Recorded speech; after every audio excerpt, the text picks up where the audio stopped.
Estoy grabando si no me equivoco ya. Ahora sí. Hoy vamos a hablar sobre epilepsia, cefalea y la enfermedad cerebrovascular. Son tres temas muy grandes, así que he tratado de resumirlos en unas pocas diapos, ya que como verán, la información que le dan es un montón, pero hay que siempre coger lo más importante. Vamos a empezar primero con epilepsia. Vamos a seguir en ese orden, ¿ya?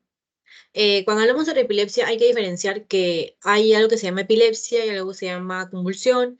Es diferente de lo que es un estado de mal epiléptico, una crisis convulsiva, son términos que a veces usamos indiscriminadamente, pero no significan lo mismo. ¿Por qué? Porque la epilepsia es un trastorno del cerebro que se caracteriza por una predisposición duradera a ataques epilépticos, es decir, es un trastorno que engloba diferentes etiologías y por lo cual el cerebro tiene ataques epilépticos. Es un estado de predisposición duradera a ataques epilépticos recurrentes.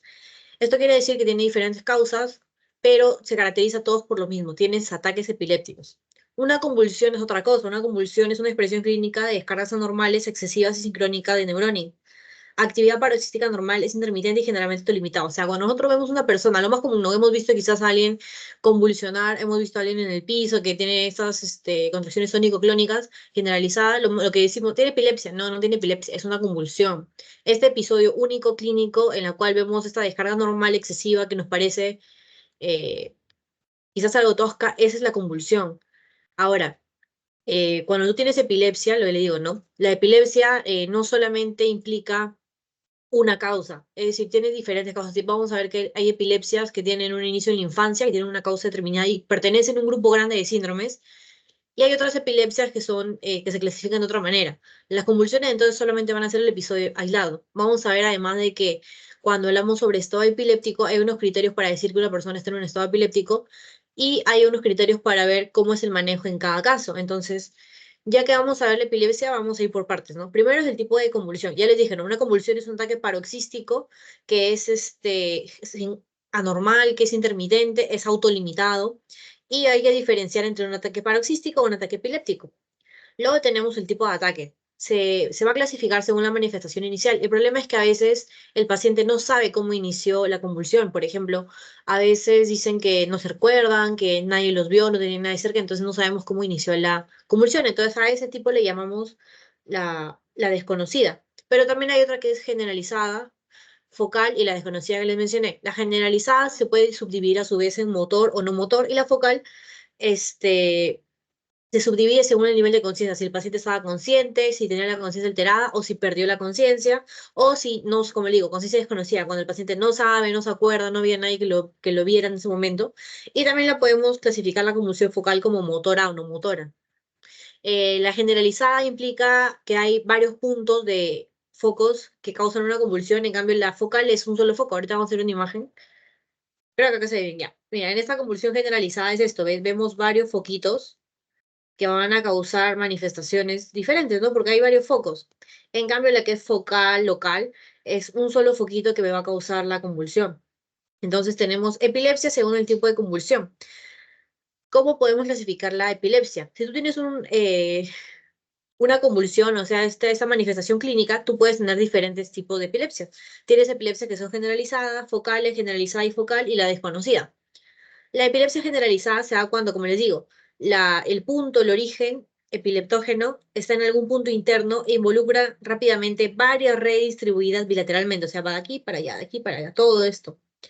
Sin embargo, no necesariamente van a incluir toda la corteza y pueden ser asimétricas, también es verdad. Y luego tenemos las focales, pueden surgir de estructuras corticales o de la neocorteza, o sea, es un solo sitio. Luego tenemos las epilepsias generalizadas y focales. Tienen convulsiones tanto generalizadas como focales. Es una combinación de las dos, como una mixta. Y luego tiene la desconocida. No puede determinar si es que el inicio ha sido focal o localizado, entonces le dice que es una desconocida. Tienes el síndrome de epilepsia, como les digo. El síndrome de la epilepsia abarca un conjunto de características clínicas, signos y síntomas que juntos definen un trastorno convulsivo clínico distintivo reconocible. Hay síndromes de epilepsia que inician en la infancia, por ejemplo el síndrome de West, son síndromes que no solamente abarcan las crisis convulsivas, sino que también abarcan un gran globo de signos y síntomas que juntos hacen un síndrome. ¿De qué va a depender todo esto? De la edad de inicio, no es lo mismo un niño que inicie con epilepsias, como les digo, a que lo haga un adulto. En los niños hay que buscar una causa que englobe todo. Son síndromes infantiles, que creo que en su clase lo van a detallar más a fondo. Van a hablar sobre el síndrome de West, van a hablar sobre el síndrome de Gout. tienes tipo de convulsiones, ya le hablamos, ¿no? Convulsiones generalizadas, son focales, son desconocidas. Tienes características del electroencefalograma, que también nos va a ayudar bastante a saber si es focal, si es generalizada. La etiología, las causas y las comorbilidades asociadas. Hay otra clasificación, que es la del ILAE, en el 2017, en la cual te dice que tiene 6 causas, hay 6 clasificaciones de los que viene a ser la epilepsia. Te dicen, hay una epilepsia genética, hay una estructural, una metabólica, una inmune, una infecciosa y una desconocida. La genética sería justamente lo que les digo de los síndromes infantiles. La estructural es cuando es congénito adquirida. Por ejemplo, te dicen en la congénica puede ser una displasia cortical. En la adquirida, un SB que como secuela te causa un foco eliptogénico. Son causas adquiridas. Tienes causas metabólicas, tienes causas inmunes, tienes causas infecciosas como el VIH, la neurocisticercosis, la malaria, la tuberculosis, ya lo vimos la otra vez, que algunos de ellos pueden causar epilepsia, y tienes una causa desconocida, ¿no? Como en todo. Cuando ya descartas el resto, recién le das a la desconocida. ¿Cómo tú puedes decir que una persona tiene epilepsia? Por ejemplo, le voy a poner un caso. A veces ha llegado en emergencia un paciente que ha venido borracho, que lleva desde las 5 de la tarde bebiendo y dicen, yo vengo porque he tenido epilepsia, me ha dado una epilepsia. Y tú le dices, ¿cómo le da una epilepsia, señor? Sí, yo he estado como convulsionándome en el piso, mi cuerpo se movía, yo no podía controlarlo y su amigo te dice, sí, él estaba bebiendo y de pronto se cayó. Y tú le dices, pero eso no es epilepsia, eso es una convulsión. Y las convulsiones tienen causas, como ya les dije, no pueden ser crisis aisladas, pueden ser episodios aislados que tienen una causa lógica, ¿no? En este caso, un paciente borracho, lo más probable es que haya tenido una crisis aislada por alcohol. Los niños tienen convulsiones febriles, ¿por qué? Por la fiebre. Entonces, ¿cuándo tú puedes decir que estamos hablando de epilepsia como tal? Al menos 2 convulsiones no provocadas, como les digo, que no haya sido provocado por el alcohol, que no haya sido provocado por fármacos, que no haya sido provocado por fiebre, o reflejas que ocurren con más de 24 horas de diferencia. Las convulsiones reflejas son convulsiones provocadas por estímulos. Ah, ya, te dicen que no se ha provocado, o sea, que hay personas que cuando uno les pone la luz, cuando hay destellos de luz o hay o cuando tienen ciertas emociones muy fuertes pueden llegar a tener una convulsión, ¿no? Y te dicen, no, son 2 convulsiones que no son provocadas ni reflejas y que ocurren con más de 2 horas de diferencia. Quédense con eso nomás. Ocurren con más de 24 horas de diferencia. O sea, si tú tienes una persona que de la nada, no tengo ninguna causa provocada ni refleja, hoy día tuvo una convulsión y luego pasado mañana tiene otra convulsión y tú no le encuentras una causa provocada o refleja, entonces tú puedes pensar que estamos hablando de una epilepsia. Y luego te dicen una convulsión no provocada o refleja y una probabilidad de convulsionar similar al riesgo general de recurrencia después de 2 convulsiones no provocadas que ocurran durante los próximos 10 años. Esto puede ser el caso de lesiones estructurales remotas como un accidente cerebrovascular, una infección, etc. Ya. Por ejemplo, cuando yo les dije, ¿no? Un paciente que tiene una enfermedad cerebrovascular que ya ha tenido un episodio de SB y le ha quedado como secuela un foco eliptogénico, tú puedes decir, esa persona tiene epilepsia, sí. ¿Por qué? Porque ha tenido una convulsión no provocada y tú sabes que en el futuro esa persona va a tener otras convulsiones, porque ese foco leptogénico que le ha causado el SB no se va a solucionar, tú no lo puedes operar, bueno, sí se puede operar a veces, pero en el momento no lo vas a operar, no le vas a dar ninguna medicina que le va a hacer, entonces tú dices, este paciente.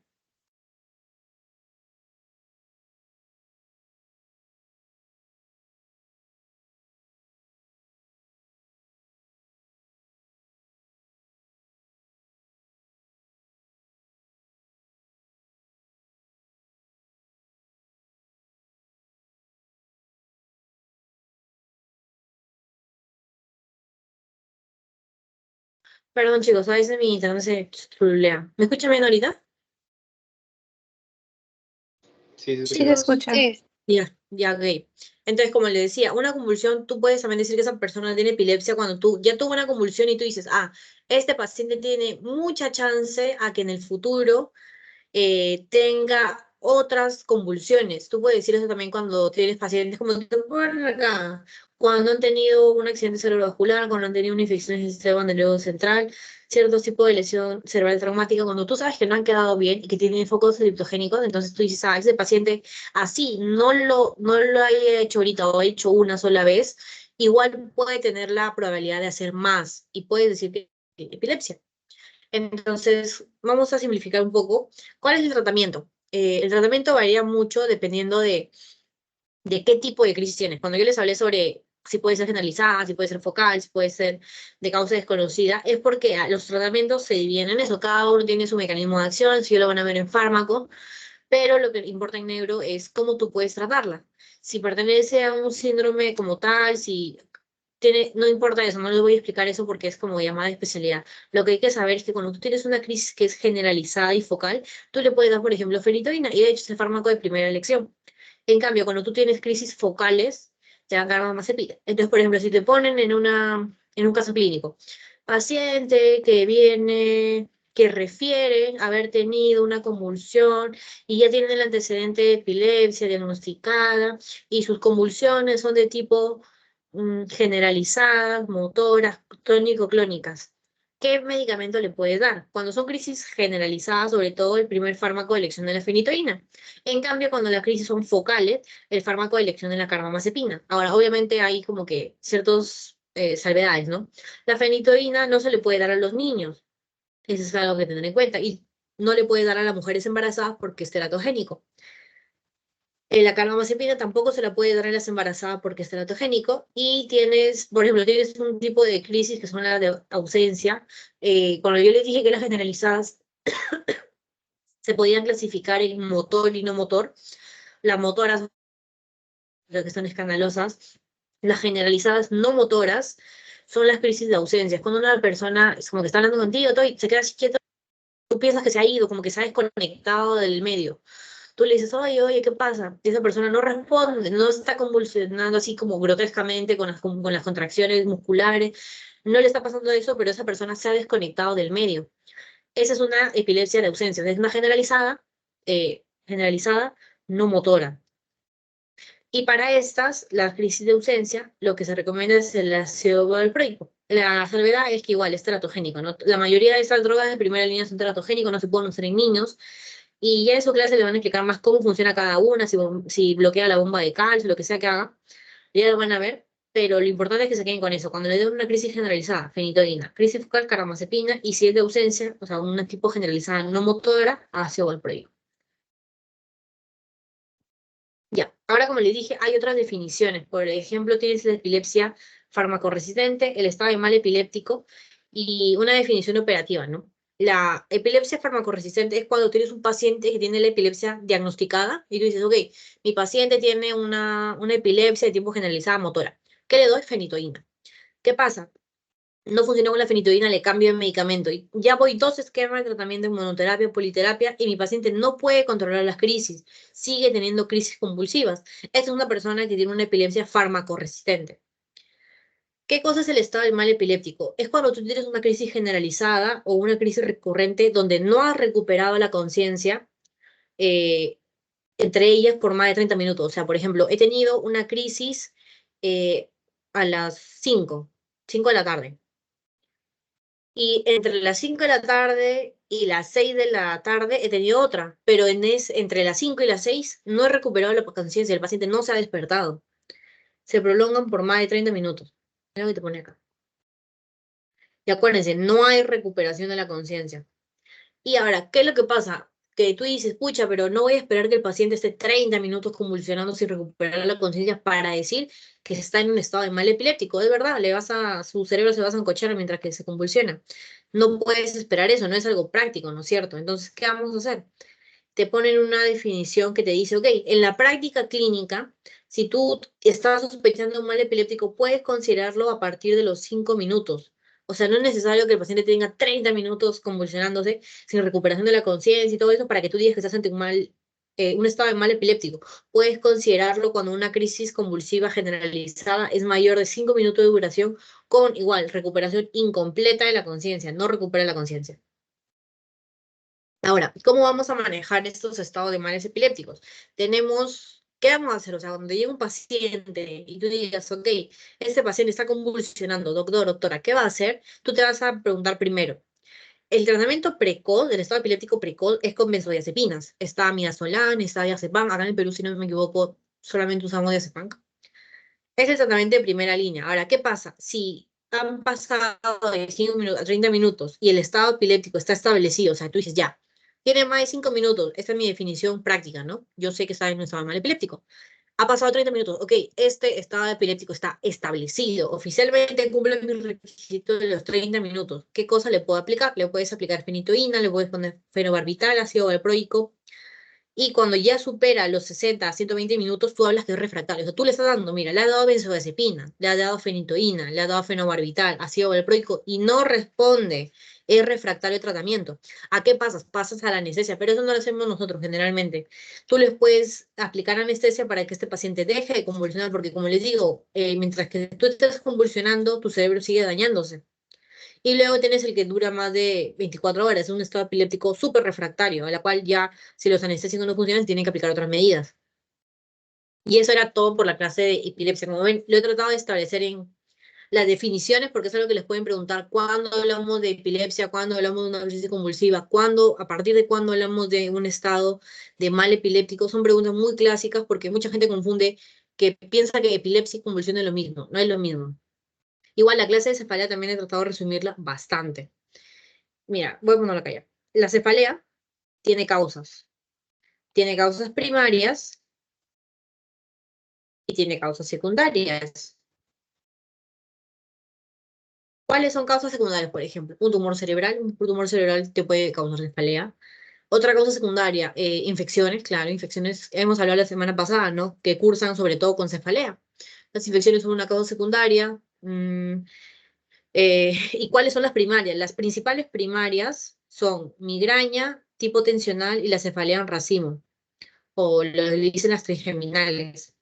Las cefaleas primarias tienen una característica, y como les digo, son primarias, o sea, son causados no por otra cosa, o sea, no es un SB, no es una infección, no es una meningitis, no es un tumor cerebral, no es nada de eso. Son causas que tú vas a ver que tienen, perdón, que no tienen una causa establecida.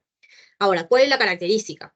Cada una va a tener diferencias en cuanto a la ubicación, de características, apariencia del paciente, duración y los síntomas que se asocian. ¿Por qué? Porque siempre tenemos la confusión, ¿no?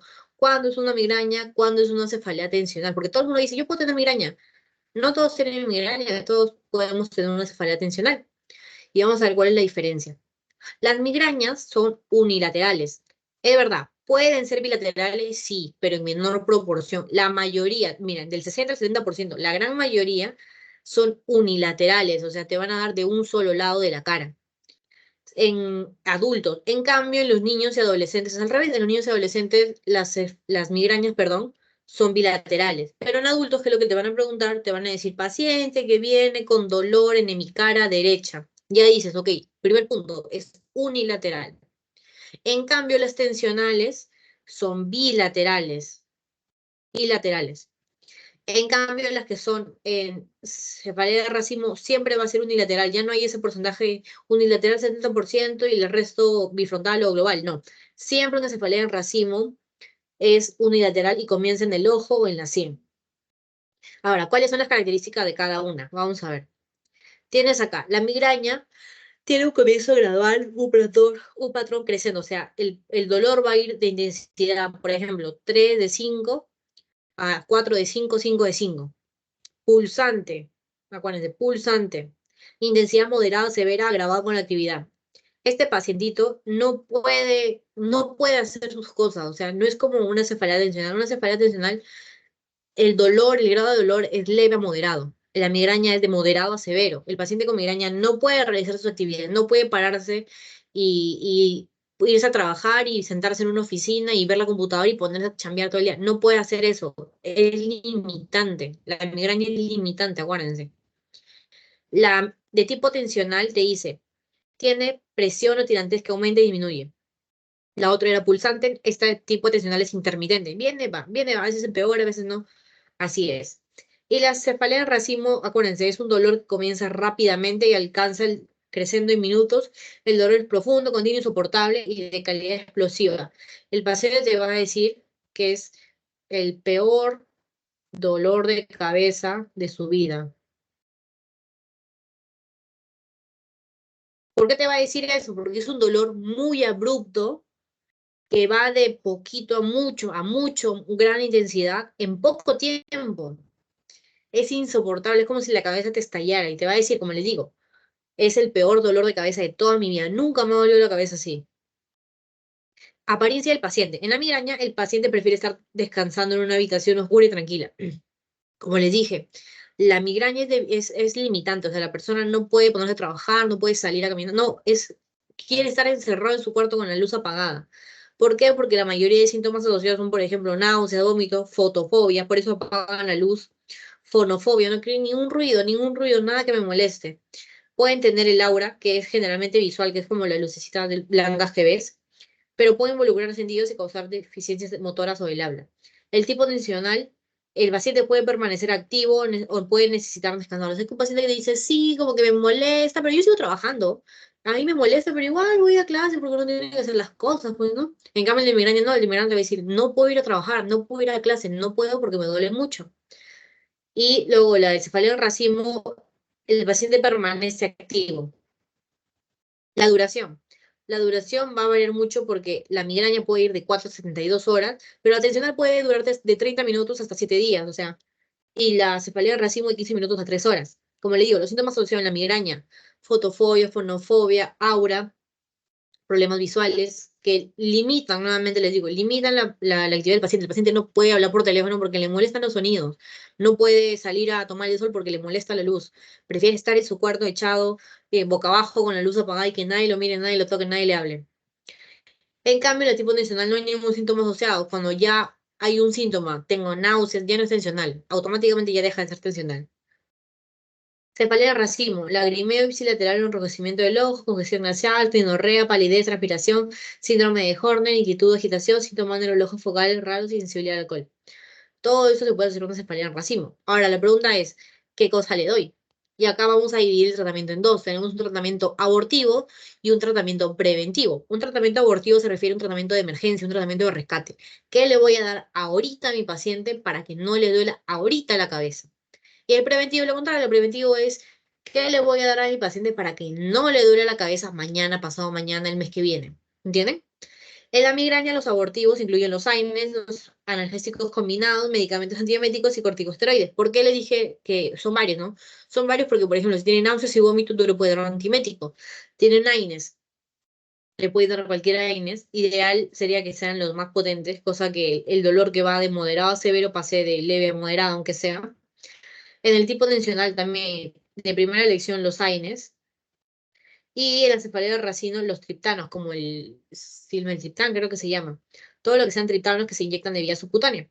Y luego tenés en la migraña, ¿cuál es lo preventivo? Lo preventivo incluye los beta bloqueantes. Actualmente el que era de recomendación es el propanolol, pero si no tienes propanolol, le puede dar la betalol, le puede dar atenolol. En cambio, en el tipo tensional, los preventivos van a ser los antidepresivos tricíclicos, como cuál, como la amitriptilina, que es la de primera línea. Y luego, en los cefaleas racimos, tienes que los preventivos son los esteroides como la prednisolona. Acuérdense mucho de esto. ¿Por qué le damos antidepresivos tricíclicos a los tipos de... Acuérdense, si yo me acordaba así, ¿no? Cuando yo estoy muy estresada me siento triste. ¿Y qué cosa le das a alguien que está triste? Un antidepresivo. Yo me ayudaba así para acordarme cuál era de prevención, pero acuérdense, los abortivos es una cosa y los preventivos son otra cosa. Abortivos para migraña tensional, AINES. En la migraña, si tiene otros síntomas asociados, también le da sintomático. Van a vomitar un antiemético. Listo. En abortivos solamente AINES para tensional. ¿Por qué? Porque generalmente no tiene síntomas asociados. Así que le voy a dar su AINE nomás y con eso se va a poner bien. Y con la cefalea en racimo, los abortivos son los triptanos. Acuérdense. Ahora, ¿cómo vamos a tratar una cefalea en urgencia? Vamos a preguntarnos. La edad del paciente es muy importante porque a un joven de 20 años no vas a pensar que tiene un SB. No vas a pensar que tiene un tumor cerebral que le causa el dolor de cabeza, ¿no? No hay que pensar esas cosas, hay que ver. ¿Tienes un paciente en cefalea, en urgencias? ¿Tiene más de 50 años? Sí. ¿Tiene BCG aumentada? Podemos pensar en una artritis temporal. No tiene BCG aumentada, le vamos a preguntar. Factor de riesgo, edad mayor a 50 años, se considera una de las red flags para las cefaleas. Tienes una TC. Si es normal, solicito punción lumbar. Si es anormal, ya tengo el diagnóstico. ¿Por qué? Porque hay cefaleas, por ejemplo, que son causadas por infecciones y hay otras que no son causadas por infecciones. ¿Cómo lo podemos ver? En la punción lumbar. Ahora, si está normal, probable cefalea primaria. ¿Cuáles eran las primarias? Eran migraña, tensional y racimo. Luego tenemos acá. Edad de 50 años, no, es una persona adulta. Adulta joven.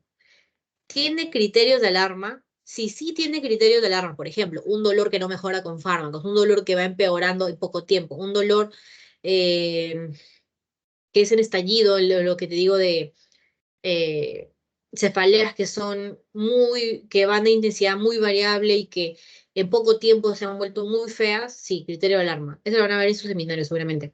¿Qué le pide una tomografía? Y sí, el mismo proceso. Si está normal, tengo un diagnóstico. Si no está normal, le puedo ir a una punción lumbar y continúa así. Si no tiene criterio de alarma, considero entonces automáticamente que es una cefalea de tipo primaria. ¿Cuáles eran las tipo primaria? Migraña tensional, racimos. Para cada uno hay un tratamiento abortivo. Y eso es con el abortivo, es donde vamos a empezar. Porque para una cefalea en urgencias no le vamos a dar tratamiento preventivo. Está ahorita en una crisis de cefalea. Y vamos a considerar todos los medicamentos que hemos mencionado aquí abortivos. Ese ha sido como el resumen de lo que viene a ser las cefaleas. He tratado de, como les digo, no hacerlo tan grande porque no quiero que se confundan mucho. Lo ideal es que ustedes como que sí diferencien cada una y sepan cuál es el tratamiento y manejo para cada una. Ahora vamos a hablar sobre la enfermedad cerebrovascular. La enfermedad cerebrovascular puede dividirse en dos grandes grupos, ¿no? Ustedes han escuchado fijo, los ictus isquémicos y los ictus hemorrágicos. A los ictus isquémicos normalmente le dicen, ya está muy común que le digan así, infarto. En cambio, el ictus hemorrágico le dicen derrame. Tiene lógica, ¿no? Tienes un infarto, es un área isquémica, un derrame de sangre, un ictus hemorrágico. Pero, ¿qué cosas son? Pertenecen o engloban el gran grupo de enfermedades cerebrovasculares. Pero el ictus isquémicos ocurre cuando hay un bloqueo del flujo de sangre arterial cerebral, ya sea por trombo, émbolo, permanente o transitorio, provocando un déficit o cese de aporte de oxígeno y nutrientes a la zona irrigada por dicho vaso comprometido. Vamos a ver más adelante, a veces puede ser un ictus transitorio, se le dicen accidentes isquémicos transitorios, tienen un tiempo de duración, o puede ser permanente. El punto aquí es que te va a causar lo mismo, déficit o cese del aporte de oxígeno y nutrientes a una zona del cerebro irrigada por dicho vaso comprometido. O sea, tienes la arteria cerebral anterior, se obstruye, toda la zona que irrigue la arteria cerebral anterior va a verse afectada. Vamos a ver luego la definición de zona de penumbra, cuál es el core. Y luego tiene lo contrario, tienes el ictus hemorrágico. El ictus hemorrágico es una rotura de un vaso sanguíneo que produce un cuadro hemorrágico intracraniano, pudiendo ser intraparenquimal o extraparenquimal. Vamos a ver también eso más adelante. Cuando decimos que es intraparenquimal, o sea, que afecta el parénquima, el encéfalo como tal, y cuando decimos que es extraparenquimal, no todas las hemorragias afectan, como vemos en la imagen, el cerebro, así como tal. A veces las hemorragias pueden estar afuera y comprimen el cerebro porque hacen un efecto de masa. ¿Cuál es lo que hay que tener en cuenta? Primero, el stroke es una de las principales causas de muerte en el mundo entero y por eso es muy importante evitarlo y cuando ya está puesto, diagnosticarlo. ¿Por qué? Porque aparte de que de una de las principales causas de muerte en el mundo entero, también es una causa de discapacidad. Cuando nosotros hemos visto un paciente que tiene una marcha un poquito claudicante, que se tambalea, que tiene la rigidez, y vemos si tiene una hemiparesia del lado derecho del cuerpo. Pasa muchas veces. Es una causa importante de discapacidad. En el Perú es la segunda causa de mortalidad y de discapacidades, como les decía. Y es mayor en hombres y evidentemente el riesgo aumenta con la edad. Como les digo, en un paciente que viene, si yo me voy ahorita a emergencias, no vas a pensar al toque que tengo un SB por un tema de edad.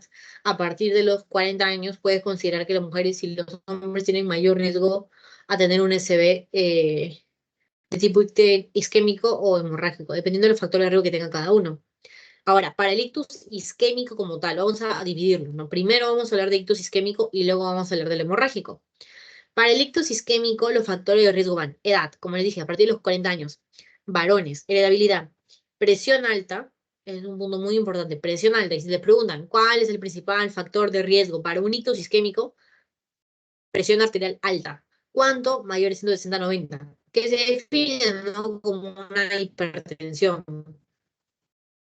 Sedentarismo, la ausencia de actividad, el estrés, el tabaquismo, la depresión, la diabetes, todos ellos factores de riesgo. Algunos modificables como el tabaquismo, como la diabetes, como el estrés, sedentarismo, y otros no modificables como la edad, ser varón, la heredabilidad. Vamos a ver la clasificación de TOWS. La clasificación de TOWS es la clasificación que se utiliza solamente para los sitios isquémicos, ojo. Ahora, tienes causas, tienes aterosclerosis y grandes arterias. Ustedes saben, ¿no? Que las placas ateroscleróticas son como que las arterias son como un tubito. Y cuando ese tubito tiene capas y capas de grasa, que se pone dura esa grasa, son placas de aterosclerosis. ¿Y qué pasa? El flujo de sangre quiere siempre luchar contra eso, ¿no? Siempre dice como que sí, sí va a entrar. Pero ¿qué pasa cuando ese huequito del tubito, que es la arteria, se hace más chico porque alrededor tiene una capa grande de placas ateroscleróticas? El flujo de sangre no va a poder pasar y va a llegar a un punto en el cual se va a hacer tan chiquito que el flujo simplemente va a cesar. ¿Y qué vamos a tener? Vamos a tener un infarto. Hay causas cardioembólicas. Las cardioembólicas o los émbolos son coágulos que se han desprendido. Nacen del corazón, cardioembólicas, nacen del corazón y viajan como un émbolo, como un globito, y se instauran en un determinado sitio, que son las arterias cerebrales, y causan en ese sitio un infarto cerebral. Tenemos oclusión de pequeño vaso de otra etiología determinada o de otra etiología indeterminada. Eso me lo pusieron en un examen. Te ponían paciente, con antecedentes de fibrilación auricular y diabetes, hipertensión y dislipidemia de hace varios años, no corregida. ¿Cuál crees que, según la clasificación TOWS, es la causa? Y la era indeterminada, ¿por qué? Porque hay más de dos etiologías importantes. El, por un lado, en el caso que les digo, el cardioembolismo, y por otro, que es la fibrilación, y por el otro lado, el antecedente de diabetes, hipertensión y dislipidemias que te puede llevar a pensar que la causa es aterosclerótica. Entonces tienes causas que son indeterminadas porque tienes más de una causa potencial. Tienes evaluación negativa sin etiologías potenciales o una evaluación incompleta que también a veces se da. Ahora vamos a ver lo que es la zona de penumbra. Lo que les dije, ¿no? Cuando tú tienes un infarto, vamos a imaginar que es el cerebro ya. Yo tengo un infarto aquí. Este puntito que estoy haciendo es el más negrito porque es la zona más afectada, donde no hay oxígeno, se ha muerto el tejido, es el core. Acuérdense, el core es como el corazoncito del infarto, el puntito, el epicentro del infarto. Alrededor, que sería lo azulito, es una zona de penumbra. La zona de penumbra significa que en ese sitio todavía hay viable, o sea, todavía está vivo, pero tiene una oligoemia, o sea, en ese lado hay menos flujo sanguíneo del que debería haber, pero todavía hay. Significa que esa zona de penumbra es la que nosotros buscamos salvar, porque yo no voy a buscar salvar el core ya está muerto, el core está ya ahí donde ha empezado el infarto, evidentemente es tejido muerto. ¿Qué puedo hacer? Evitar que se expanda, evitar que la zona de penumbra pase a ser una zona de infarto establecido. Y eso es lo que busca sobre todo el tratamiento, porque ya el infarto está hecho, hay que buscar que no se expanda. Y vamos a hablar también, otra definición cuando hablamos sobre ictus isquémicos, es los accidentes isquémicos transitorios. Son episodios breves con disminución o disfunción neurológica, con síntomas que duran, acuérdense, menos de una hora. Desaparecen los síntomas y no hay lesión en resonancia magnética. Es un paciente que viene con toda la clínica. Tiene una hemiparesia al lado derecho, una heminopsia de derecha y el ojo mira al lado izquierdo. Tú dices, ah, ya es un infarto. Hay que sacarle todos sus exámenes. Pasa una hora, hora y media, 2 horas, el paciente como nuevo, no tiene nada. Y tú ves en imágenes, buscas en tomografía, es un poco difícil porque en las primeras horas no se va a ver, pero en resonancia en las primeras horas, o sea, la resonancia tú puedes ver más precoz los infartos incluso que el de la tomografía. Y ves, en la resonancia no hay infarto, no hay ninguna zona de lesión, pero ha tenido los síntomas, o sea, sí ha habido un infarto, solamente que ha sido transitorio.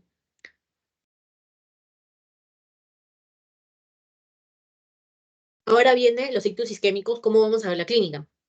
Se hizo como estos dibujitos con la mnemotecnia FAST para que la gente sepa de forma fácil y rápida cómo es que puedes identificar un infarto sin ser médico ni siquiera, simplemente con estas siglas. Tienes F de face, A de arm, S de speech y T de time. Tienes acá.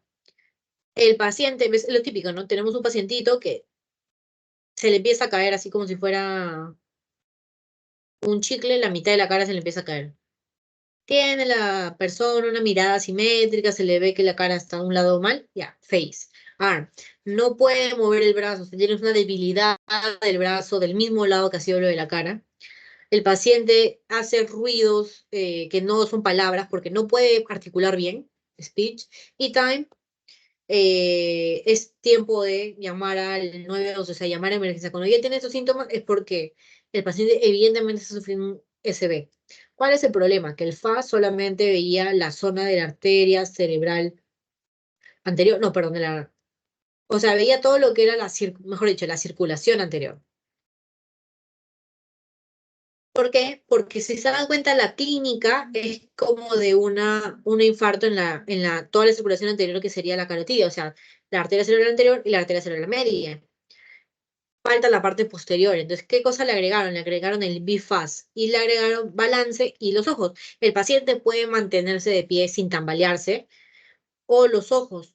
Y cuando ya le agregaron el B, esto ya era más, los síntomas que te quería mostrar correspondían más a la circulación posterior. Entonces, si bien el FAS era bueno para identificar infartos, solamente identificaba los infartos de la circulación anterior. Y con el BFAS ya podemos tener ambos, ¿no? El FAS de la circulación anterior y el B de la circulación posterior. Ahora vamos a ver el cuadro clínico dependiendo de cuál sea la arteria afectada, porque como ustedes saben, topográficamente el cerebro tiene dos circulaciones, la anterior y la posterior. La anterior dada por el sistema carotidio y la posterior por el sistema vertebrovascular. De todo eso, ¿ustedes se acuerdan del polígono de Willis, la formación de las arterias? De todo esto, hay tres arterias que predominantemente irrigan el cerebro, la mayor parte. No son todas, no son las únicas, pero de ellas salen la mayoría. Arteria cerebral anterior, arteria cerebral media y arteria cerebral posterior. Entonces, dependiendo de cuál sea la arteria afectada, hay diferente clínica. Por ejemplo, el cuadro clínico del síndrome de la arteria cerebral anterior. La paresia o acuérdense, contralateral, porque todo lo motor es contralateral. Acuérdense que hace la decusación de las pirámides, la vía motora. A predominio crural. Cuando dicen crural, yo a veces no entendía. Crural significa de miembros inferiores. Si ambos están comprometidos, significa, o sea, si ambos lados están comprometidos, o sea, es una parálisis bilateral, significa que las arterias cerebrales medias anteriores están comprometidas las dos. No la derecha, no la izquierda, sino las dos. Y afectación del área prefrontal. Tienes abulia, tienes inhibición, difusión ejecutiva y mutismo cinético. Como les digo, cuando les digan persona que viene por una hemiparesia del lado derecho a predominio de miembros inferiores, a predominio crural, piensen siempre en la arteria cerebral anterior.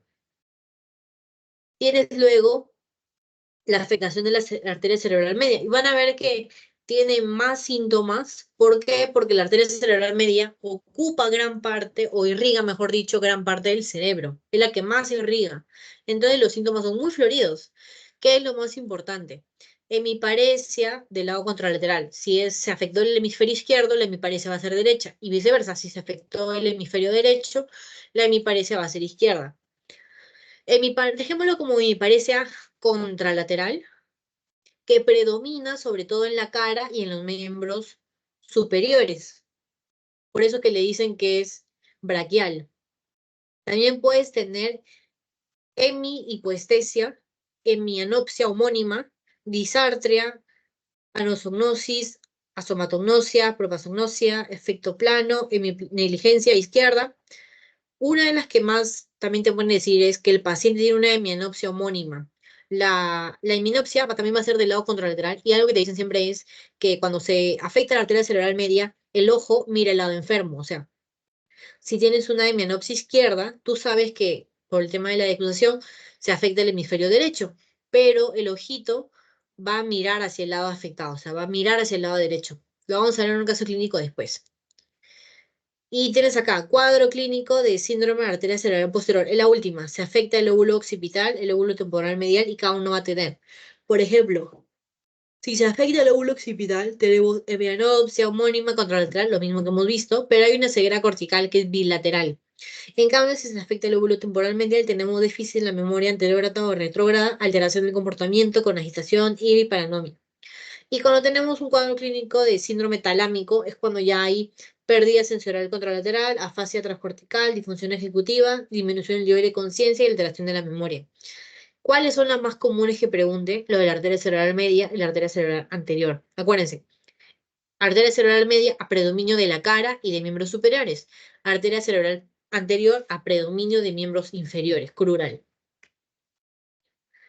Luego, ¿cómo vamos a...? Ya tienes la clínica de un paciente que viene con SB. Te das cuenta, tiene la mitad de la cara caída, no le funciona el brazo, ya, ok. Tienes un SB. ¿Cómo sabes tú que este paciente es grave, no es grave y cómo lo puedo tratar? Porque hay criterios para hacerle la fibrinolisis farmacológica. Tienes entonces el NIS, que es una escala, si ustedes lo buscan, si lo googlean, es una escala que tiene varias preguntas con opciones e incluso hay aplicaciones en el celular que tú pones. Paciente, cuando le dices, levante los brazos, el paciente un brazo levanta y el otro no, tiene un puntaje. Le vas sumando los puntos y la máximo va a ser 42, el punto mínimo es 0. Y dependiendo de cuál sea el resultado, tú puedes determinar gravedad, la indicación de tener un tratamiento revascularizador, el valor pronóstico y vas a ver tú incluso la evolución, porque a veces hay pacientes que vienen con un NIS de 20. Tú le haces la terapia fibrinolítica, le pones a rehabilitación física y su NIS mejora.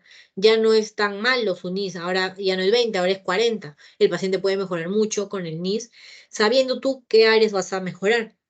Es una herramienta también para la evolución. Entonces te dicen, se debe aplicar al inicio y durante la evolución del ictus. Como les digo, ¿no? Al inicio para saber cómo el paciente llegó, cuando le pones la terapia antifibrinolítica, cómo el paciente ha mejorado después del tratamiento y la evolución. Si se va a ir a casa, lo ideal es que en la casa no haga terapia física, lo ayuden con rehabilitación, de tal manera que ese paciente sea lo más funcional posible y tú veas que su NIS va a ir aumentando, ¿no? Tienes acá, ¿para qué te ayuda el NIS? Para determinar gravedad. Es leve cuando tiene menos de 4, moderado menos de 16, grave menos de 25 y muy grave mayor a 25. De 25 a 42 entonces tenemos grave, muy grave. Indican la necesidad de tratamiento de revascularización. Acá va algo, como les digo, como ya tenemos gravedad, ya puede decir a qué paciente yo le puedo dar revascularización. Un paciente que es muy leve, menos de 4 no le puedes dar. Y el paciente que está muy grave también te preguntan, ¿no? ¿Le va a servir realmente? Probablemente no. Entonces, muy grave, mayor a 25, no le das. Entre 4 y 25 sí le puedes aplicar el tratamiento revascularizador. ¿Tiene valor pronóstico? Sí, porque también se evalúan los próximos controles y veremos qué tanto ha recobrado su funcionalidad. Como les dije, ¿no? Si al inicio estaba con un NIS de 14, que es moderado, y luego con el tiempo mejora su NIS, o sea, va a ir mejor, el paciente hizo su rehabilitación y tú dices, ok, mi NIS ha mejorado, entonces significa que mi paciente es más funcional, puede hacer más cosas solo, quizás. Luego tienes acá... ujú, limitaciones. Puntúa más alto los territorios de la lateral cerebral media izquierda que los de la derecha y no valora adecuadamente la afectación del territorio vertebrovascular. Como les dije, muchos de estos test o estos ayudas al SB, isquémico sobre todo, se van más que todo a la arteria cerebral media, porque es la más común, porque tiene la que tiene más predominancia. O sea, la mayoría de los síntomas que le mencioné en la tabla anterior son un montón, porque la arteria cerebral media abarca un montón de zonas que irrigan. Entonces, cuando se ve afectada, causa la mayoría de los síntomas que lo podemos valorar con el NIS. Y lo otro es que no evalúa adecuadamente la afectación del territorio vertebrovascular, o sea, la parte de atrás, la circulación posterior. ¿Qué cosa evalúa el NIS? Nivel de conciencia, mirada conjugada, campos visuales por confrontación, paresia facial, paresia del brazo, paresia de la pierna, dismetría, ataxia, descoordinación del movimiento, sensibilidad, lenguaje, disarte, extinción, inatención, negligencia. O sea, si te pregunta, ¿cuántos criterios, claro, cuántos criterios valora el NIS o evalúa el NIS? Evalúa 11 criterios, 11 ítems. Y cada uno tiene preguntas diferentes, ¿no? Ya lo van a ver. Ahora, ya una vez que le hice la evaluación clínica, ya sé que Sion tiene infarto, le hice su NIS para ver cuál es la gravedad. ¿Qué hago? Vamos a ir al estudio por imagen. Tiene stem cerebral sin contraste y resonancia cerebral con difusión o perfusión. ¿Para qué es importante una tomografía? Y acuérdense, cuando vamos en imágenes vamos a ir de menos a más. Primero radiografía, tomografía, resonancia y estudios especializados. Para la radiografía, para infarto, no nos sirve, entonces vamos a ir de frente. Tomografía. La tomografía la pido sin contraste. ¿Para qué? Para descartar un evento hemorrágico. ¿Por qué es importante descartar un evento hemorrágico? Porque tú le vas a aplicar una terapia antifibrinolítica, o sea, le vas a disolver el coágulo. Pero ¿qué pasa si no tiene coágulo? ¿Qué pasa si tiene sangre? Le disuelve la sangre y esa sangre se hace peor y encharca peor al paciente. Lo primero que tú tienes que hacer ante una sospecha de ictus isquémico es asegurarte de que la clínica de tu paciente no está causada por un SB hemorrágico. Cuando tú dices, ok, mi paciente no tiene hemorragia, entonces por ende, si no tiene hemorragia, tiene infarto. ¿Qué es lo que pasa? Con la tomografía tú no vas a ver los cambios a las 12 horas. O sea, si tu paciente viene dentro de las, Dios quiera que venga dentro de las primeras 4.5 horas, no vas a tomar una tomografía y esperar ver que haya signo de infarto. No va a haber signo de infarto. Entonces, si no hay infarto y no ves hemorragia, igual puede estar ante un ictus isquémico. ¿Para qué usamos la resonancia? Determinar el área de core del infarto cerebral y los áreas de penumbra, o sea, para determinar cuál es el inicio del infarto y qué área de penumbra puedo salvar. ¿Para qué te ayuda también la resonancia? Hay diversos estudios que dicen que la resonancia detecta señales de infarto incluso antes que la tomografía, pero como ustedes saben, en el Perú no hay en todos sitios resonador y no hay necesariamente las modalidades que tiene la resonancia, ¿no? Entonces, para evitar una tomografía cerebral sin contraste, descartas evento hemorrágico y si descartaste y aún así tienes clínica que va hacia un infarto cerebral, le vas a aplicar la terapia, vas a aplicar el manejo. ¿Qué signos puedes ver tú en una tomografía? Como les digo, después de las 12 horas. Pérdida de la diferenciación de la sustancia gris y blanca, signo de la arteria cerebral media hiperdensa es la más común, atenuación del núcleo lenticular y pobre diferenciación de sustancia, núcleo lenticular y cápsula interna y externa. Son los más comunes, pero como les digo, antes de las 12 horas de esa tomografía tú la vas a ver normal, no va a haber ni un solo cambio. Luego vamos a ir al manejo. El manejo inicial incluye la estabilización del paciente, o sea, el típico ABC, vía aérea, todo lo demás, perfusión, todo. Vamos a ver, una vez que ya aseguraste el ABC, tú vas a ir a lo siguiente, vas a tomarle la presión y vas a ver, mi paciente debe tener menos de 180, 110 de presión arterial antes de la trombólisis. Y por otro lado también tienes que evitar la hipotensión. ¿Por qué? Por la hipotensión si tu paciente no tiene la fuerza suficiente para empujar la sangre hacia los vasos sanguíneos y estás en un contexto de infarto, eso empeora. Entonces tienes que evitar que el paciente vaya a esa hipotensión y evitar que su presión esté por encima de este valor de 180 a 110. La glucemia igual, tienes que evitar la hipoglucemia, o sea, menos de 60, y tienes que evitar la hiperglicemia. En un paciente con SB, lo recomendado es que lo mantengas entre 140 y 180 miligramos de decilitro. Con la temperatura igual, menos de 38, o sea, que no tenga fiebre, pero tampoco esté con hipotermia, o sea, más de 37. Y luego tiene la recanalización, que es la fibrinolisis y la terapia endovascular, que es lo que vamos a ver ahora. ¿Cómo se hace la trombólisis química? ¿Cuáles son las indicaciones? Actualmente es cuando un paciente tiene menos de 4.5 horas. Y te dice tu examen. Paciente que viene no sé, pues, viene referido de un centro de salud en Caraballo y ahí se le deriva porque se ve que el paciente llega hace 8 horas con la clínica de me parece a derecha, a predominio faciobraquial, y el paciente refiere que fue de inicio abrupto, que en la mañana él se levantó bien, pero ok, ¿cuál es lo que hay que tener en cuenta acá? El tiempo, ha pasado 8 horas, en mi caso clínico, ¿no? ¿Le puedo dar una trombolisis química? No le puedo dar una trombolisis química. El punto de corte es 4.5 horas. Si te dicen en el caso clínico, mi paciente viene con 2 horas de evolución, estoy dentro del rango. Si viene más de 4.5 horas, lo siento, no se le puede dar la trombolisis química. Otra cosa que te era el NIS que vimos que era entre 4 y 25. Ni tan leve ni tan grave. La glucometría. Hay ciertas alteraciones metabólicas como la hipoglicemia que pueden aparentar o pueden suponer un infarto, ¿no? Por eso cuando tienes un paciente, lo primero que tienes que hacer antes de ponerle la trombolis es descartar de que tenga una hipoglicemia menor a 60. Y lo contrario, ¿no? Que no tenga una hiperglicemia. Por eso el valor de glucosa recomendado es 140 a 180. Que no sea un paciente que esté, pucha, no sé, pues en acidosis metabólica, que no es un paciente que venga en cetoacidosis, que no es un paciente que venga con alguna tiración que esté provocando sus síntomas. Presión arterial igual ya lo vimos y tomografía cerebral no contrastada. ¿Para qué? Para asegurarnos de que no estamos ante un evento hemorrágico, sino que es un evento isquémico. ¿Cuál es el medicamento que se usa? Es el Alteplas. Es un activador tisular del plasminógeno recombinante. ¿Y cómo lo vas a hacer? En el primer minuto, tienes que hacerlo en 60 minutos. Vas a dividirlo. En el primer minuto le vas a dar un bolo del 10% de la dosis. Y en los otros 59 minutos que te quedan, le vas a poner en infusión el otro 90% de la dosis. ¿Cuál es la dosis? 0,9 miligramos kilogramos, máximo 190 miligramos.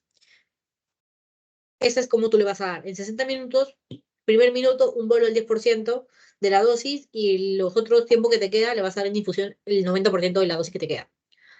¿Cuáles son las complicaciones de la reperfusión? La más importante, que la peor de todas, es la transformación hemorrágica, o sea, de que tengas un SB isquémico que pase a convertirse en un hemorrágico. ¿Cuáles son los factores de riesgo para que un SB isquémico se convierta en hemorrágico? La edad avanzada, la hiperglicemia, la diabetes, la hipertensión no controlada, la hipodensidad extensa en tomografía y la angioedema orolingual. De estos, ¿cuáles podemos corregir nosotros la hiperglicemia? Le dije, hay que le apliques el Alteplas, verificar cuál es su glucosa en sangre. Y la hipertensión igual. Ya habíamos visto cuál es el rango de presión arterial, que no esté mayor a 185, 110. Entonces, si podemos hacer eso antes de aplicar el Alteplas, vamos a estar evitando un poquito más de que no haga una transformación hemorrágica. Ahora vamos a ir al ictus hemorrágico. El ictus hemorrágico es la otra cara, ¿no? Del SB. Tenemos el infarto isquémico y tenemos el ictus hemorrágico, a la cual la mayoría de gente le dice un derrame. Ha tenido un derrame.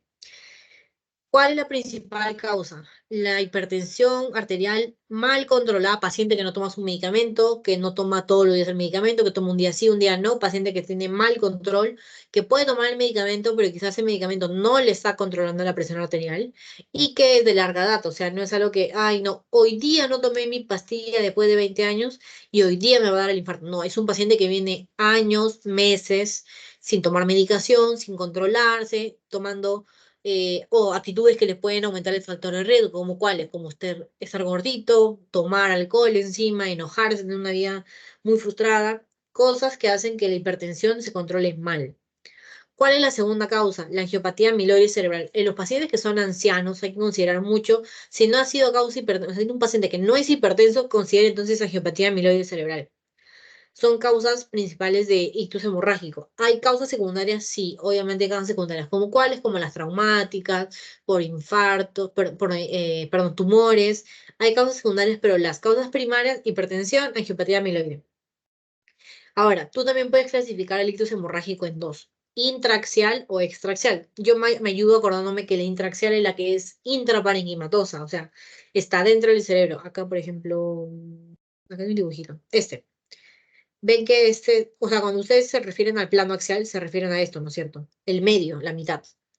Si está intraaxial, o sea, está cerca de la mitad, ¿ves? Está adentro del parénquima cerebral, intraparenquimatoso. Si es extraaxial, o sea, está por afuera, tenemos una hemorragia acá, por ejemplo, este sería la meninges, hay una hemorragia acá. Es extraaxial, no está aplicando o no está tocando el parénquima directamente, pero por un efecto de masa va a afectarse el cerebro, pero no está intraparenquimal, está extraparenquimal. Tienes acá, no, intraaxial, intracerebral o parenquimatosa, y tienes el extraaxial, puede ser subaracnoidea, epidural o subdural. La localización, si es una intracerebral, es en el parénquima encefálico, si es una hemorragia subaracnoidea, en el espacio subaracnoideo, que hablamos la otra vez que hablamos de meningitis, ¿se acuerdan que hablamos sobre las capas meningias? La pía madre, la dura madre, la aracnoide, ¿se acuerdan que hablamos? Espacio subaracnoideo. Si es hematoma epidural, entre el cráneo y la dura madre, y si es un hematoma subdural, entre la dura madre y la aracnoides. La fisiopatología la tienen acá al costado, no voy a andar en eso. Y vamos a hablar sobre los factores de riesgo. Fumar, beber, hepatopatías crónicas. ¿Por qué? Porque las hepatías crónicas te bajan las plaquetas. Si tu hígado no produce plaquetas, significa que tienes una plaquetopenia. ¿Y qué cosa te causa eso? Te causa que tú seas propenso a sangrados. Sangrado en las encías, sangrado en la mucosa, sangrado en el cerebro. Hepatopatías crónicas, acuérdense. Niveles bajos de LDL, triglicéridos, acuérdense, acá es niveles bajos. O sea, mucha gente diría que es al revés, que la hipertrigliceridemia te causa, perdón, hipercolesterolemia te causaría un ictus hemorrágico. De hecho, no. Los niveles bajos de colesterol y triglicéridos te pueden causar, es un factor de riesgo para SB hemorrágico. Y esto me lo preguntaron en el examen, ¿por qué? Porque, como les digo, la mayoría de gente pensaría que es al revés. Si soy más hipercolesterolénico, hipertriglicérido, tendría más riesgo, pero en el examen me preguntaron esto y la respuesta era, te ponían, ¿no? ¿Cuál no es factor de riesgo para ictus isquémica? Te ponían LDL alto, ese no es. Terapia antiagregante y anticoagulante, pacientes que toman warfarina, pacientes que toman aspirina, tienen predisposición a. La localización de las hemorragias, sobre todo se van a dar en ganglio basal, lo he puesto en amarillo porque también es pregunta de examen. ¿Cuál es la localización más frecuente de los ciclos hemorrágicos? Ganglio basales. Y la mitad de ellos, ganglio basales. Después ya sigue el ovar, el tálamo, un puente y tronco encefálico, el cerebro, lo que tú quieras, pero generalmente se dan en eh, ganglio basales. ¿Cuál es la clínica? Es aguda y progresiva. Generalmente a veces te hacen la diferencia porque los ictus isquémicos son un poquito más, se instauran un poquito más lento, en cambio los hemorrágicos son bruscos, son muy agudos. ¿Cuál puede ser la clínica? Cefalea, ya lo habíamos hablado. Rigidez nucal, cuando hablamos de hemorragias subaracnoideas, ¿se acuerdan que dijimos?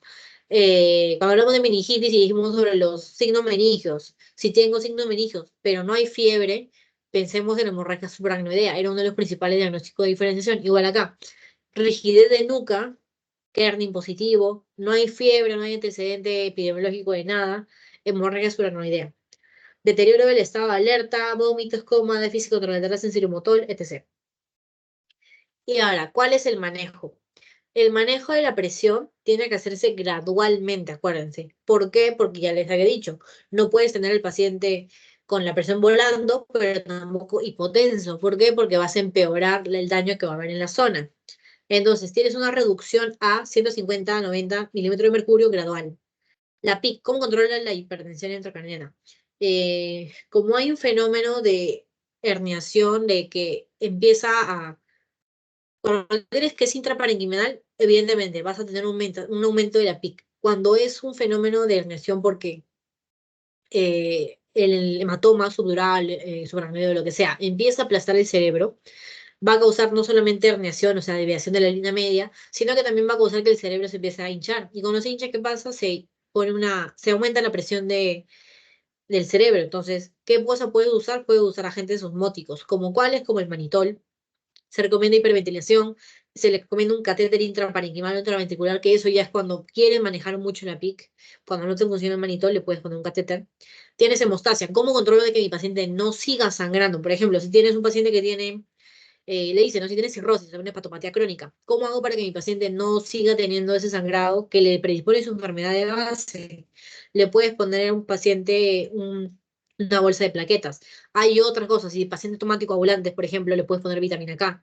Le puedes poner factor 7 recombinante, plasma fresco congelado, o como le dije, un trasplante de plaquetas. Antiepilépticos. Tú puedes monitorizar con el electroencefalograma, pero no le puedes dar un fármaco epiléptico, antiepiléptico como profilaxis. No es que tú digas, ah, mi paciente tiene una hemorragia, seguramente va a convulsionar. Pa, le meto fenitoína. No, no es así. No está indicado que tú uses un fármaco profiláctico para la epilepsia, en este caso de ictus hemorrágico. No está indicado, no puedes hacer eso. Y luego la cirugía está destinada sobre todo de emergencia cuando tienes una hipertensión intracraniana cerebelosa. El resto de indicaciones son ya para cada uno, es un tema de especialidad, pero de emergencia solamente cuando tienes hipertensión cerebelosa. Y ya, mira, tengo casos clínicos para más o menos ver cómo se hace. Por ejemplo, hay algunos que tienen sobre todo que ver con SB, me parece que solamente hay uno que es de cefaleas. Por ejemplo, tienes acá, paciente 72 años con antecedentes de hipertensión, importante, presenta disminución de la fuerza muscular del hemicuerpo izquierdo, a predominio de miembro inferior proximal con relajación de esfínteres. El diagnóstico más probable es, ¿se acuerdan que yo les dije? Cuando se afecta a predominio crural de miembro inferior, ¿en quién pensamos? En la arteria cerebral anterior. Y si es del lado izquierdo, significa que contralateralmente está funcionando, entonces significa que es del lado derecho. Y acá tienes isquemia en territorio de la arteria cerebral anterior derecha. Es anterior por la clínica que predomina el lado crural, y es derecha porque te dice que el lado afectado es el izquierdo. Como es contralateral, el lado afectado es el derecho, pero a nivel de cuerpo, el lado izquierdo es el que me encuentra en mi parecer. Hay que ver otro. Varón de 33 años, que tiene cefalea intensa de esfuerzo físico, casi inmediatamente pierde el sensorio cayendo al suelo. O sea, tiene una clínica de cefalea que empeora muy rápido. Presión arterial bien, grado 8, sin compromiso, importante, sin compromiso motor, o sea, no focaliza. Y te dice lo clásico, rigidez de nuca y signo de Carney. ¿Ante qué estamos? Vamos a ver, hematoma sutural agudo, no. Hemorragia subaracnoidea, y vamos a descartar todo lo que es embólico, ese isquémico, todo eso, porque te dice, no hay compromiso motor. Descarto. Neurocicercosis, ya vimos que la semana pasada que no se da, si no es el caso de la clínica que se dé de manera tan aguda como dicen acá, que casi inmediatamente después pierde el sensorio cayendo al suelo. Hemorragia subaracnoidea. La hemorragia subaracnoidea te causa signos de irritación meningia, lo vimos la otra vez, sin fiebre. ¿Y qué te dicen acá? Rigidez de nuca positivo, signo de Kernin positivo, signo de irritación meningia. Hemorragia subaracnoidea. ¿Cuál es la causa más frecuente de embolia cerebral? ¿Se acuerdan cuando yo les dije, los émbolos, el cardioembolismo viene del corazón? El corazón bota un émbolo y ese émbolo se dirige al cerebro, obstruye el flujo sanguíneo y te causa un infarto. ¿Por qué mi cuerpo tendría un émbolo? ¿Qué es lo que lo causa? La causa más frecuente es la fibrilación auricular, que ustedes saben que es un ataque arritmia, QRS estrecho, etc, etc. Al tener focos ectópicos, la fibrilación auricular hace que el corazón no lata al ritmo. ¿Y qué va a causar? Va a causar que haya pequeños trombos, y esos trombos, ¡pum! Al momento de que ya tienes la fibrilación, ¡pum! Escupes y se va al cerebro y te causa el infarto. Causa más frecuente de cardioembolismo, fibrilación auricular. Acá hay una pregunta de cefalea. Beta bloqueante usado en tratamiento preventivo de migraña. Acuérdense, preventivo de migraña. Para la prevención de la migraña teníamos beta bloqueantes. Para prevenir. Para tratar, abortivamente teníamos los AINES y otros no antieméticos, lo que tú quieras. Por su alta liposolubilidad. Los que son más liposolubles son el propanolol, el atenolol, la betalol. Pero el que me dan acá es el abetalol. Ese sería el de elección, pero si les ponen propanolol, marque mejor propanolol. Acá hay otro. La hemorragia intraparenquimatosa se define como la extravasación aguda de sangre dentro del parenquima cerebral secundaria a una ruptura vascular espontánea no traumática que se puede limitar solo al parénquima o extenderse al sistema ventricular y el espacio aracnoideo. Señale lo incorrecto. Vamos a ver lo incorrecto. Vamos a empezar de abajo ya. Las causas secundarias, excluidas las postraumáticas, constituyen una minoría. Como les dije, para hemorragias o ictus hemorrágicos hay la clasificación típica. Causas primarias, causas secundarias. Dentro de las causas primarias estaba hipertensión, amiloidosis. Dentro de las causas secundarias tenías eh, traumatismo, tumores, etcétera, de cosas. Las causas secundarias, a excepción de los que son traumáticos, porque evidentemente un trauma cerebral evidentemente va a sangrar, a excepción del trauma, el resto son minoría. Eso es verdad, eso está bien. La etiología hipertensiva es más frecuente en hemorragias putaminales y lobares. Esto también es verdad. La angiopatía amiloide, que les dije, acuérdense, como causa primaria, es una causa considerada en los pacientes ancianos, es verdad. A más edad tengan en los adultos mayores, se considera, si no es hipertensión, angiopatía amiloide, también les dije. La localización más frecuente es en ganglios basales.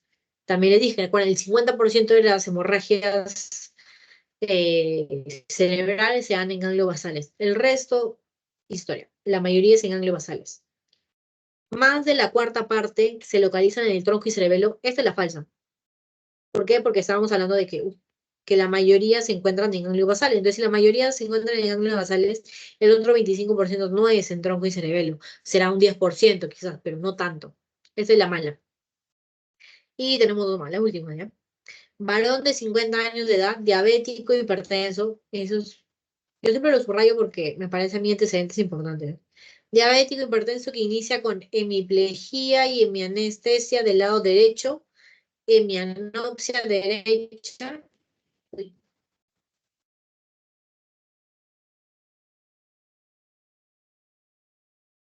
hemianopsia derecha y La desviación de la mirada hacia la izquierda. ¿Cuál es la arteria afectada? Hemiplegia, hemenestesia del lado derecho, hemianopsia derecha. Acuérdense, cuando vimos la tablita decía hemiplegia, hemianestesia, hemianopsias, arteria cerebral. ¿Qué arteria cerebral? Vamos a ver. Arteria cerebral media. ¿Derecha o izquierda? Hemiplegia derecha. Si sabemos que es contralateral, entonces la afectada es la izquierda. Vamos a corroborarla. Hemianopsia derecha también es contralateral. El origen es el izquierdo. Desviación de la mirada a la izquierda. Acuérdense que yo les dije, cuando tenemos desviación de la mirada, siempre acuérdense, la desviación de la mirada es hacia el lado enfermo, o sea, tu ojo mira el lado malo. Entonces, si te dice desviación de la mirada hacia la izquierda, significa que el lado afectado es el izquierdo. ¿Por qué? Porque la mianopsia va a ser derecha y la mianestesia que tú vas a ver es derecha. Entonces acá tenemos, la verdad, arteria cerebral media izquierda. Esa es la respuesta correcta. Esto está acá. Y luego tenemos acá, la última. Para establecer el pronóstico de hemorragia intracerebral es recomendable tener en cuenta los siguientes criterios. Para hablar de pronóstico tenemos que tener en cuenta, cuando hablamos de manejo, por ejemplo, ¿se acuerdan que yo les dije? Para el manejo, ¿qué es importante? Glucosa, presión, cuando tenemos hemorragia, ¿qué es importante? ¿Dónde está la hemorragia? ¿Cuánto de hemorragia ha hecho? Entonces tenemos acá, ¿cómo establezco el pronóstico?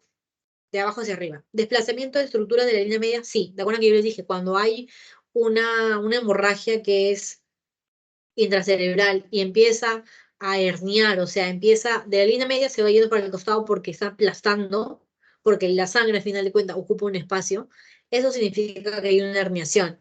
Hay un desplazamiento de estructuras de la línea media. Mientras más fea sea esa herniación, es peor.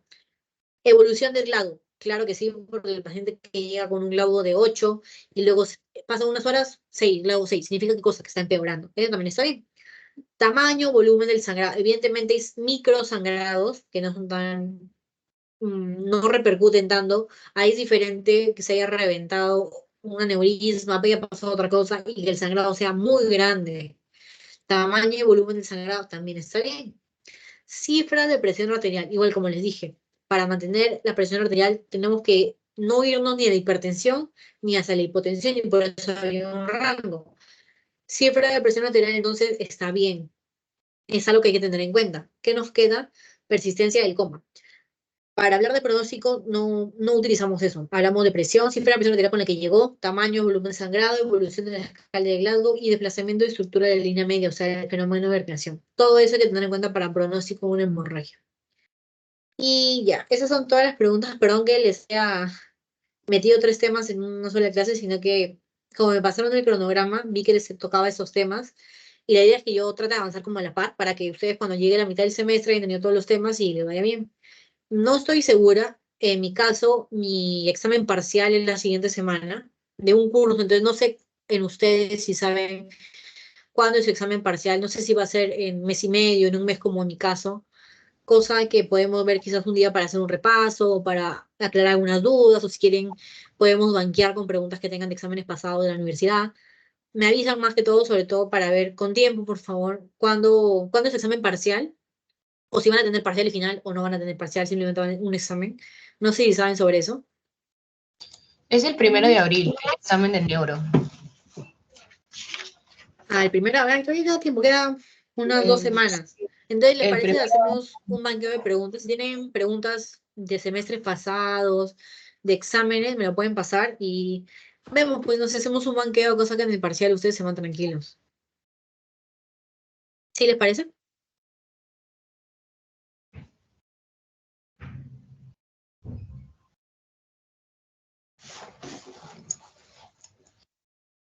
Ya está, chicos. Como les digo, disculpen por meterles tantos temas juntos, pero he tratado de resumirlo lo más que puedo, tratando de hacerles esquemas y eso para que puedan entenderlo, porque a mí me parece muy fuerte, la verdad, que les metan tantos temas juntos, pero me imagino que es por el tiempo, ¿no? Les voy a pasar ahorita el post a ver si acá.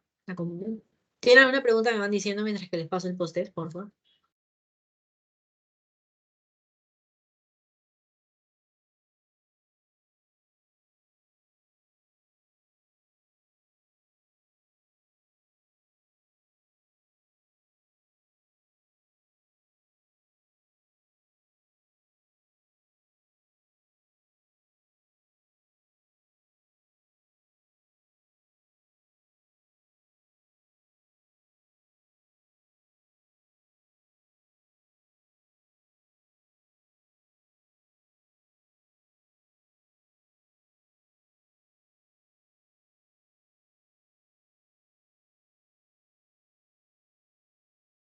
Se lo voy a pasar por el grupo ya, para que no tengan el problema la otra vez que no lo veían. El post va a estar abierto hasta las 6:25, cosa que lo pueden llenar. Igual el precio ya tengo. Y eso es todo, chicos. Las preguntas son las mismas. Si tienen alguna duda, me la pueden hacer ahorita en un ratito, por favor. Ahí me confirman si les deja llenar el post, por favor.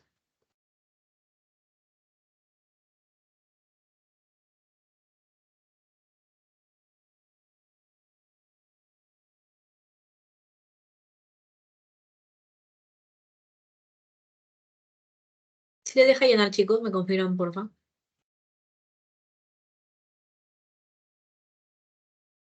Sí, sí deja. Sí, deja.